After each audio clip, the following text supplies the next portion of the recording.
This is a giant fluted planter that I got from Lowe's. Now I have some matte vintage pink spray paint and I am spray painting this whole thing matte pink. This is an urn that I also got from Lowe's. Just stick that together and I'm spray painting this one white. You want to make sure it's fully covered. This is some really big PVC pipe and now I'm also spray painting that pure white as well. Getting some cardboard and now you can take your pink planter, put that upside down and just trace a nice big circle. Once you have that circle, you can use some scissors just to cut this out. Perfect size here. And now I have some pool noodles and some tape. Form a circle with the pool noodle and then just connect it with tape. I'm doing a couple loops here just to make sure it's nice and secure, and add one more stack. Get your piece of cardboard you cut out and then get some 𝐸6000 and I'm just lining this entire thing with it, and now you can put your pool noodle right on top. Press it in good. Next, we'll keep that tape around because I am wrapping that PVC pipe with it. This is completely dry now. Make sure you stick that tape in good and then get some matte fire red spray paint and I'm spray painting the entire thing now. This is such a rich color. Next, you'll need a ball. I got this from Walmart and you want to spray that the same color, nice bright red. Once that PVC dries, you can remove the tape. It's just stuck in there, so peel it. All the way around here, we got some beautiful lines. Everything looks perfect here. Next, you can grab your pool noodle with the cardboard and put the PVC in the middle and just carefully trace a line around so you have a nice circle.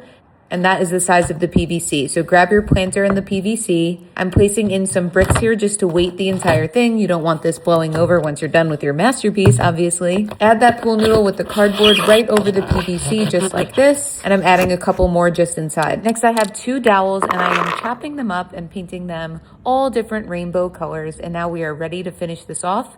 I just have my foam spray here and I'm going carefully around the edge here. You want it to hang down a little bit, but not too much. You don't want this dripping everywhere and getting all messy because it is sticky. So I'm adding this everywhere, including in the center.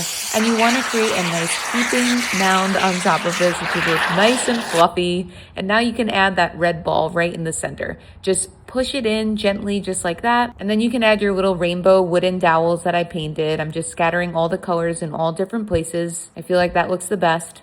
Now place your urn upside down on your porch and add this right on top. All right, and now check it out. We have a Life Size Milkshake for summer. I think this looks so realistic and I can't believe I was able to make this out of planters. Because who doesn't want a milkshake in this weather? This was probably super extra of me, but I don't care. It's just so adorable. And now I like to have options, so we'll do option 2. So here's option 2 without the urn.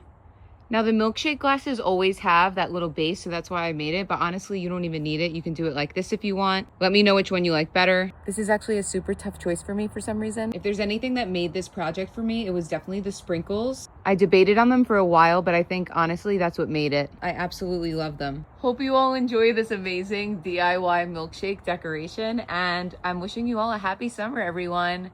Cheers to milkshake season.